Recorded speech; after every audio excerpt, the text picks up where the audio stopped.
हाय दोस्तों, मैं कमलेश्वर तिवारी। दोस्तों, आज हमारा जो वीडियो है क्रांतिकारी आतंकवाद का प्रथम चरण 1905 से 1915, जो हम इसके पहले जो वीडियो बनाए थे उसमें आपको भारत में क्रांतिकारी घटनाओं में कौन कौन से राज्य सक्रिय थे। महाराष्ट्र से इसका शुरुआत हुआ, बंगाल और पंजाब, यह तीन ऐसे राज्य थे स्वतंत्रता आंदोलन में जो कि क्रांतिकारियों के लिए ये अड्डा बन गए थे और क्रांतिकारी यहीं पर सक्रिय थे और यहीं पर अपने कार्यों को ये लोग अंजाम देते थे। अब दोस्तों, वीडियो हमारा लंबा हो गया था, इसलिए हमें दूसरा वीडियो क्रांतिकारी आतंकवाद के प्रथम चरण में भारत नहीं, जो भारत से क्रांतिकारी अपने देश से बाहर चले गए, ब्रिटेन, अमेरिका, जर्मनी, जापान, क्योंकि उनकी गतिविधियां भारत में अंग्रेज संचालित नहीं होने देते थे। उनको भारत सरकार या ब्रिटिश सरकार ने उनके ऊपर इनाम घोषित कर दिया था और यह क्रांतिकारी उससे बचने के लिए विदेशी धरती पर चले गए और वे कहां पर सक्रिय थे और उनका कार्य यही था 1905 से 1915। आज मैं इस वीडियो में यही चीज बताने जा रहा हूं। और दोस्तों, आप मेरे चैनल को प्लीज सब्सक्राइब करें, लाइक करें और मुझे कमेंट दिया करें। तो दोस्तों, हम चलते हैं। तो दोस्तों, अगर हम देखें तो भारत में क्रांति की शुरुआत महाराष्ट्र से होती है और इसका रिपोर्ट एक अंग्रेजों ने बनाई थी, विद्रोही समिति। इसने अपनी रिपोर्ट दिया और बताया कि भारत में क्रांति की शुरुआत या प्रथम आतंकवादी घटना यह महाराष्ट्र की चापेकर बंधु, जो चित्पावन ब्राह्मण थे, चित्पावन इनका गोत्र था, चित्पावन। और ये लोग जो है शिवाजी के परिवार से अपने को संबंधित समझते थे और इसीलिए यह विद्रोह भी किए, क्योंकि हेस्टिंग्स ने इनके राज्यों को हड़प लिया था, अपने अधिकार में कर लिया था। तो ये लोग नहीं भूल पाए थे कि महाराष्ट्र मेरा राष्ट्र है और उसे मैं लूं। तो महाराष्ट्र से इसकी शुरुआत होती है और ये चापेकर बंधु थे और यहीं पर इन्होंने प्लेग समिति का अध्यक्ष लॉर्ड रैंड था, उसकी हत्या और उसके सचिव एमर्स की हत्या कर दी थी। यहां से शुरुआत होती है। महाराष्ट्र के बाद बंगाल और बंगाल के बाद यह जो था पंजाब में भी सक्रिय थे। क्रांतिकारी यही तीन राज्यों में ये सक्रिय थे। और इसके बाद पिछली वीडियो में पढ़ा चुका हूं महाराष्ट्र के क्रांतिकारी आंदोलन, बंगाल के क्रांतिकारी आंदोलन और पंजाब के क्रांतिकारी आंदोलन। अब इसको आप हमारी पिछली वीडियो देख लीजिएगा, ठीक है। अब दोस्तों, अगर उस घटना को मैं इस वीडियो में इंक्लूड कर दूंगा तो ये वीडियो बहुत लंबा हो जाएगा। अब हम इसी में एक चीज भूल गए थे, मद्रास में भी भारत में कुछ क्रांतिकारी सक्रिय थे, मद्रास से। और यहां पर बंशी अय्यर और नीलकंठ शास्त्री, इन्होंने मजिस्ट्रेट आसे की हत्या का प्रयास किया। ये मजिस्ट्रेट था आसे, लेकिन ये हत्या में इन्होंने हत्या का प्रयास किया दोनों लोगों ने, और आसे जो है बच गया और अंततः बंशी अय्यर को आत्महत्या करना पड़ा। आत्महत्या कर लिए कौन? बंशी अय्यर। ध्यान दीजिएगा, इसमें आत्महत्या नीलकंठ शास्त्री नहीं किए थे, बंशी अय्यर किए थे।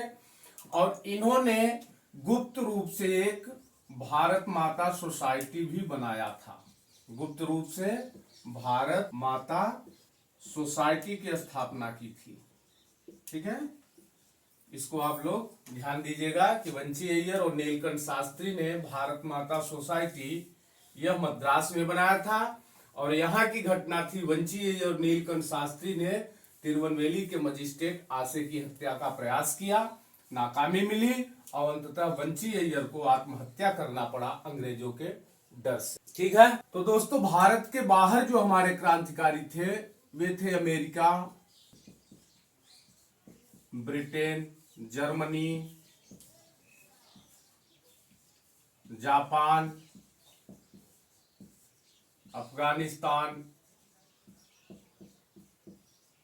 आदि देशों में जो सक्रिय थे, तो ये भारत में जब अपने गतिविधियों को संचालित नहीं कर पाए, ये भारत छोड़कर विदेशी धरती पर चले गए और वहीं से अपने कार्यों को संचालित करते थे। विदेशियों में सबसे पुरानी संस्था थी, एक थे श्यामजी कृष्ण वर्मा। तो श्यामजी कृष्ण वर्मा ये काठियावाड़ गुजरात के रहने वाले थे, काठियावाड़ के, और ये कैम्ब्रिज विश्वविद्यालय से स्नातक की पढ़ाई किए। कैम्ब्रिज विश्वविद्यालय। अब दोस्तों एक चीज आप लोग यह पता लगाइएगा कि ये कैम्ब्रिज विश्वविद्यालय कहां पर है। तो श्यामजी कृष्ण वर्मा कैम्ब्रिज विश्वविद्यालय से स्नातक की पढ़ाई किए और ये बैरिस्टर भी बने, वकील बने। और जब भारत आए तो कई रियासतों में इन्होंने नौकरी भी की, लेकिन अंग्रेजों के तानाशाही और प्रेसिडेंसी जो थी उनके व्यवहार से ये नाखुश हो गए और अंततः इन्होंने अपना रुख भारत को आजाद कराने के लिए क्रांतिकारी मार्गों की ओर ये उन्मुख हो गए, श्यामजी कृष्ण वर्मा।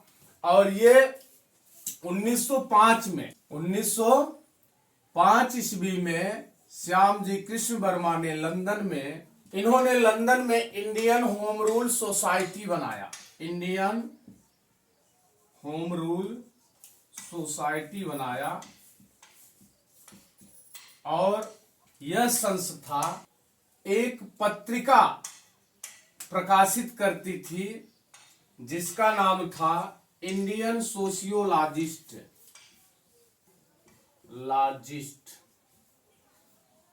ये पत्रिका निकालती थी। तो श्यामजी कृष्ण वर्मा लंदन में क्या बनाए? इंडियन होम रूल सोसाइटी, और यही से एक इंडियन सोशियोलॉजिस्ट पत्रिका भी ये निकालते थे। श्यामजी कृष्ण वर्मा की लंदन में जो इंडियन होम रूल सोसाइटी जो पत्रिका इंडियन सोशियोलॉजिस्ट निकालती थी, और इसी इंडियन होम रूल सोसाइटी को इंडिया हाउस की संज्ञा दी गई।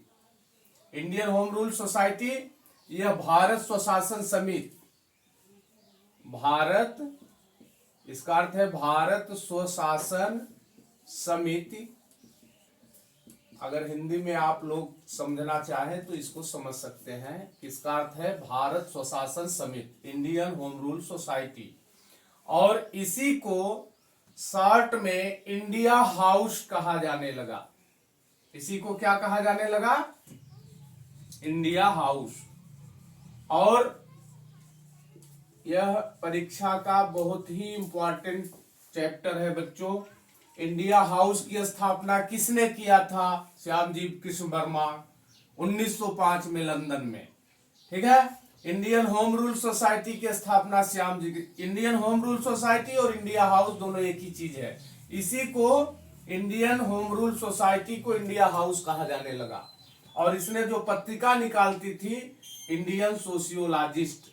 अब यहां एक और घटना देखिए कि इन्होंने श्यामजी कृष्ण वर्मा ने लंदन में 1,000 रुपए की 6 फेलोशिप, जो योग्य लड़के थे लंदन जाते थे, तो उनके लिए इन्होंने 1,000 की 6 फेलोशिप देना आरंभ कर दिया।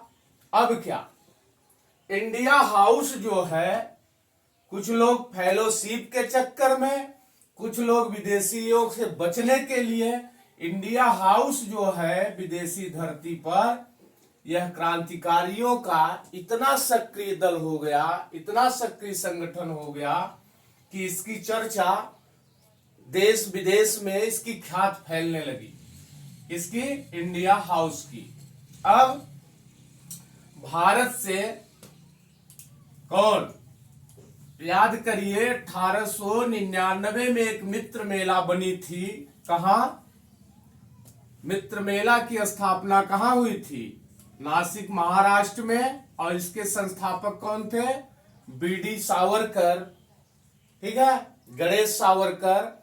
और इन्होंने आगे चलकर यही इनकी 1899 की जो थी संस्था, वो अभिनव भारत में परिवर्तित हो गई थी। अभिनव भारत में, यह महाराष्ट्र की थी संस्था, ठीक है। यह 1904 की घटना है, ठीक है, 1904। अब यही अभिनव भारत के जो प्रधान थे, अभिनव भारत की घटना, एक भारत में घटना घटित हो गई थी नासिक में।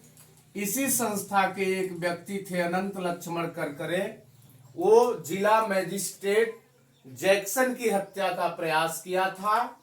अंततः अनंत लक्ष्मण करकरे को फांसी हो गई थी और विनायक दामोदर सावरकर के, बीडी सावरकर के भाई थे, ठीक है, कौन, बीडी सावरकर के भाई थे गणेश सावरकर, इनको आजीवन कारावास की सजा हो गई थी, ठीक है। अब ध्यान दीजिए कि जब यह घटना नासिक मजिस्ट्रेट, ये नासिक में जब ये भागे यहां से, कौन, ये बच निकले थे बीडी सावरकर, ठीक है, तो ये कहां चले गए, इंडिया हाउस में आ गए। अब ये जोड़िए आप लोग, यह विदेश धरती पर कहां गए, सीधे श्याम जी कृष्ण वर्मा के पास लंदन चले गए, कौन, बीडी सावरकर, और इंडिया हाउस के एक यह सक्रिय सदस्य हो गए। तो अब देखिए, इंडिया हाउस के सक्रिय सदस्यों में श्याम जी कृष्ण वर्मा तो थे ही, ठीक है। अब एक व्यक्ति और इनको मिल गए, कौन, बीडी सावरकर, ठीक है, मदन लाल ढींगरा, ढींगरा है बच्चों, ढींगरा न कह दे जा, ठीक है। श्याम जी कृष्ण वर्मा, बीडी सावरकर, मदन लाल ढींगरा और लाला हरदयाल, लाला हरदयाल, यह सब सक्रिय व्यक्ति हो गए। तो इतने ही सदस्य थे, श्याम जी कृष्ण वर्मा, बीडी सावरकर, मदन लाल ढींगरा, लाला हरदयाल। अब इसी में एक और है, महिला है, मैडम भीखा जी रुस्तम कामा। यह कौन है, यह श्याम जी कृष्ण वर्मा के सहयोगियों में से है। कौन कौन, बीडी सावरकर, मदन लाल ढींगरा, लाला हरदयाल, मैडम भीखा जी रुस्तम कामा। अब यहाँ एक काम और ध्यान दीजिए बच्चों कि ये जो मदन लाल ढींगरा थे, ये इंडिया हाउस से जुड़े थे और इन्होंने लंदन में एक अब ये लोग लंदन में थे, अब ये भारत की घटना नहीं है, आप लोग ध्यान दीजिए कि इन्होंने लंदन में क्या किया। अब थोड़ा इसको मिटाते हैं, ब्लैक बोर्ड हमारा छोटा है, थोड़ा आप लोग सहयोग अगर देते रहेंगे, हमारे साथ बने रहेंगे, तो बच्चों इतिहास का मैं मास्टर बना दूंगा और आने वाले समय में मैं अपने ब्लैक बोर्ड पर भी इसको बढ़ाने का कोशिश करूंगा। तो इंडिया हाउस के सदस्य हैं कौन, मदन लाल ढींगरा, ये करजन वाइली जो भारत सचिव का ये सलाहकार था, सचिव का सलाहकार, और इसकी इन्होंने हत्या कर देते हैं, कौन, मदन लाल ढींगरा। करजन वाइली की जब गोली मारकर हत्या कर दी 1 जुलाई 1909 को, तो तत्काल मदन लाल ढींगरा को फांसी पर चढ़ा दिया गया और इसमें बीडी सावरकर को भी गिरफ्तार किया गया। बीडी सावरकर भी पकड़े गए, कौन, मित्र मेला वाले, ठीक है, बीडी सावरकर मित्र मेला वाले, अभिनव भारत वाले, और ये नासिक केस से तो बच के निकल गए थे और कहां चले गए थे, लंदन में। और इनको जब अंग्रेजों ने दोबारा पकड़ा तो इनको भारत भेज दिया। नासिक षड्यंत्र केस के तहत मुकदमा चलाने के लिए इनको पुनः भारत भेजा गया, कौन, बीडी सावरकर को। तो कॉन्सेप्ट क्लियर हुआ ना। इंडिया हाउस के सदस्य मदन लाल ढींगरा थे, इन्होंने करजन वाइली की गोली मारकर हत्या कर दी। ये भारत के सचिव का सलाहकार था 1 जुलाई 1909 को, और मदन लाल ढींगरा को तुरंत फांसी दे दी गई और बीडी सावरकर को पकड़कर भारत भेज दिया गया नासिक षड्यंत्र केस के तहत मुकदमा चलाने के लिए। ठीक है। अब इनकी एक जो महिला सदस्य है, श्याम जी कृष्ण वर्मा की एक सहयोगी थे मैडम भीका जी रुस्तम कामा, थोड़ा उन पर भी हम चर्चा करते हैं, जिसे मैडम भीका जी रुस्तम कामा को इंडिया में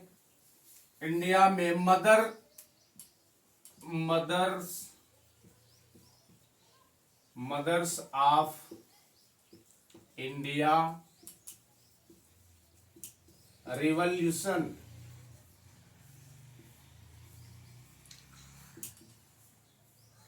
तो दोस्तों, मैडम भीका जी रुस्तम कामा, जिसे मदर्स ऑफ इंडिया रिवॉल्यूशन कहा जाता था, भारतीय स्वतंत्रता की मां, भारतीय क्रांतिकारियों की मां, और ये 1902 में भारत छोड़कर पेरिस चली गई और ये यहीं पर रहती थी और अपने कार्यों को, गतिविधियों को संचालित करती थी। इन्होंने 1907 में जर्मनी स्टुटगार्ट में जब द्वितीय अंतरराष्ट्रीय समाजवादी कांग्रेस का सम्मेलन हो रहा था, तो इन्होंने भारत के प्रतिनिधि के रूप में हिस्सा लिया, भारत के प्रतिनिधि के रूप में, और यहीं पर सर्वप्रथम इन्होंने तिरंगे झंडे को लहराया था। भारत में सर्वप्रथम तिरंगा झंडा को किसने लहराया? तो मैडम भीका जी रुस्तम कामा ने कहा, जर्मनी स्टुटगार्ट में, और यह झंडा 3 रंग का था, पीला। इस ट्रिक को याद करिए, हरा, पीला और लाल झंडे को, लाल रंग के झंडे को सर्वप्रथम मैडम भीका जी रुस्तम कामा ने तिरंगे झंडे को फहराया था। यह घटना थी 1907 की, और भारत की स्वतंत्रता के लिए इन्होंने विदेशों में खूब प्रचार किया, और ये पेरिस में रहती थी। ये श्याम जी कृष्ण वर्मा की एक सहयोगी थी। अब दोस्तों हम चलते हैं, अब दोस्तों जैसे हम अमेरिका में भी देखते हैं, अमेरिका में भी कुछ क्रांतिकारी सक्रिय थे, जैसे रामनाथपुरी, ये समाचार पत्र निकालते थे भारत के आजादी से संबंधित, और इनका समाचार पत्र था सर्कुलर ए आजादी, सर्कुलर ए आजादी। ये अमेरिका से समाचार पत्र प्रकाशित करते थे और भारत की आजादी से के लिए, और उसमें अपना अंग्रेजों के दुष्परिणामों को प्रचारित करते थे और लिखते थे। और दूसरा है तारकनाथ, ये अपना समाचार फ्री हिंदुस्तान, इन समाचार पत्रों के माध्यम से ये लोग अमेरिका में सक्रिय थे। अमेरिका में ही तारकनाथ दास 1907 ईस्वी में भारतीय स्वतंत्रता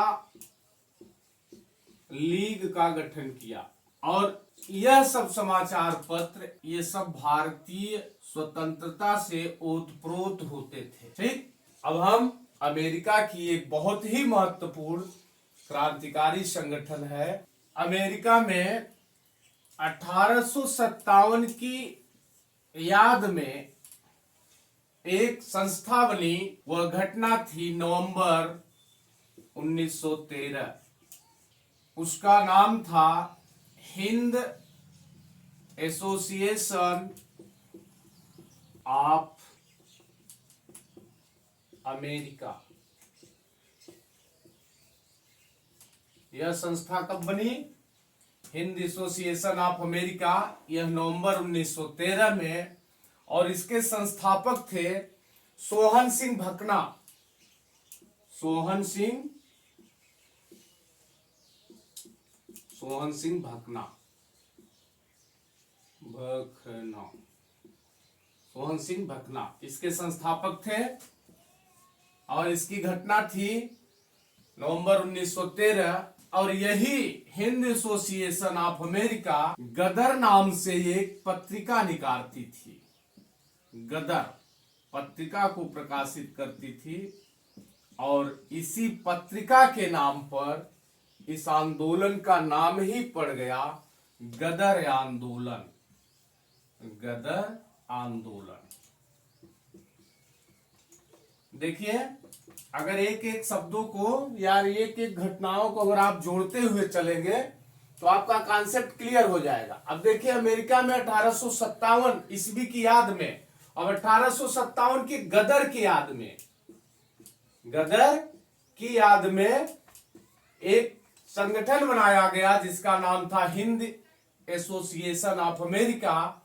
1913 की यह घटना है। इसके संस्थापक थे सोहन सिंह भकना और इसने हिंद एसोसिएशन ने एक पत्रिका निकाली गदर नाम से और यही गदर जो है पत्रिका के नाम पर इस आंदोलन का नाम पड़ गया गदर आंदोलन। और यह अपने जो यह पत्रिका थी कई भाषाओं में निकालती थी, जो पर कई बार परीक्षाओं में पूछा गया है किस किस भाषा में निकाली जाती थी, उसको मैं बताता हूं। तो यह अंग्रेजी, उर्दू, पंजाबी,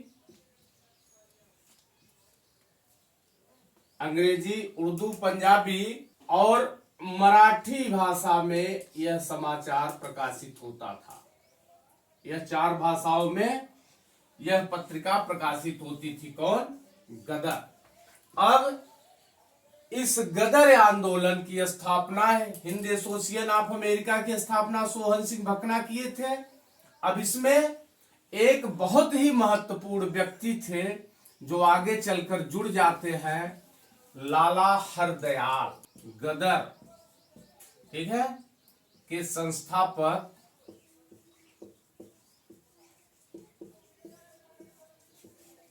कहीं कहीं पर आपको मिलेगा कि गदर के संस्थापक तो लाला हरदयाल। ये लाला हरदयाल जो थे ये हिंद एसोसिएशन से जब जुड़े, हिंद एसोसिएशन ऑफ अमेरिका से आगे चलकर लाला हरदयाल जुड़ गए और इस गदर के मनीषी पथ प्रदर्शक थे, बहुत ही सक्रिय व्यक्ति थे। तो गदर के संस्थापक लाला हरदयाल अब हिंद एसोसिएशन ऑफ जो अमेरिका थी वह पत्रिका जो गदर नाम से पत्रिका प्रकाशित करती थी और उसी पत्रिका के नाम पर इस आंदोलन का नाम ही गदर आंदोलन पड़ गया।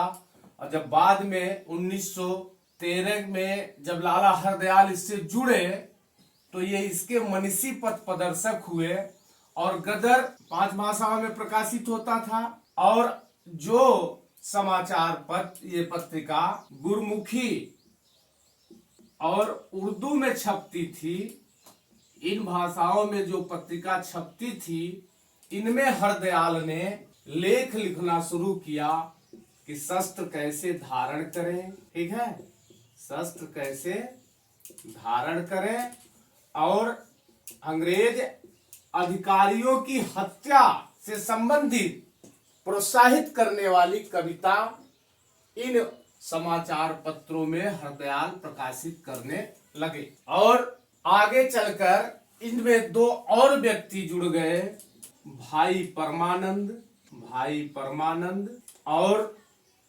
एक व्यक्ति हैं रामचंद्र। ये 2 व्यक्ति इससे और जुड़ गए। तो अब इन संस्था से जुड़े कौन से व्यक्ति आपको मिले? एक तो मिले सोहन सिंह भकना, लाला हरदयाल और भाई परमानंद और बाबा रामचंद्र। ये 4 बहुत ही महत्वपूर्ण व्यक्ति थे जो गदर संस्था से जुड़े हुए थे। और गदर संस्था जब भारत में आती है तो पंजाब को अपना गतिविधि का केंद्र बनाती है। पंजाब में यह अपनी गतिविधियों का केंद्र बनाती है, पंजाब में अपना क्रांतिकारी गतिविधि बनाती है। और अमेरिका सैन फ्रांसिस्को में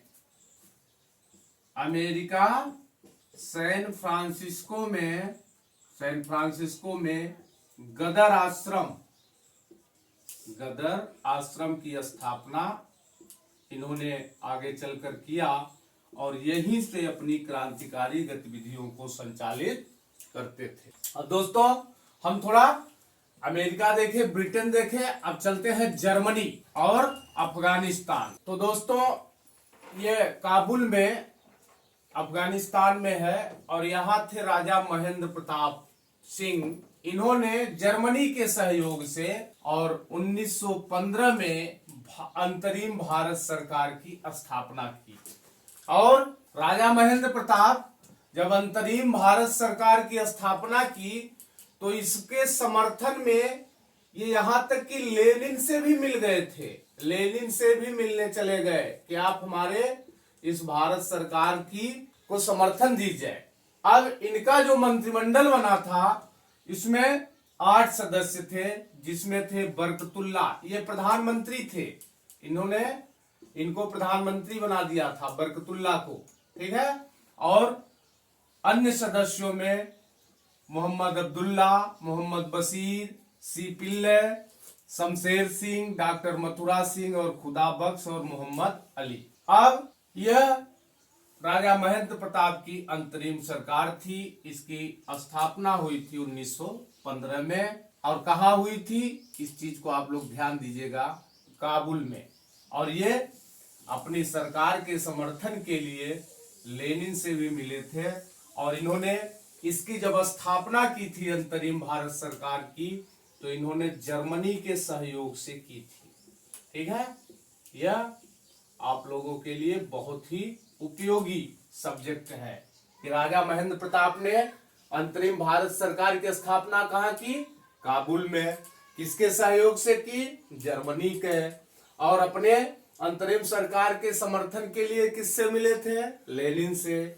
और इनके अंतरिम सरकार में प्रधानमंत्री कौन थे, ये बरकतुल्ला थे। 8 सदस्यों की इनकी भारत सरकार, ये अंतरिम भारत सरकार की थी। अब यह काबुल की घटना है।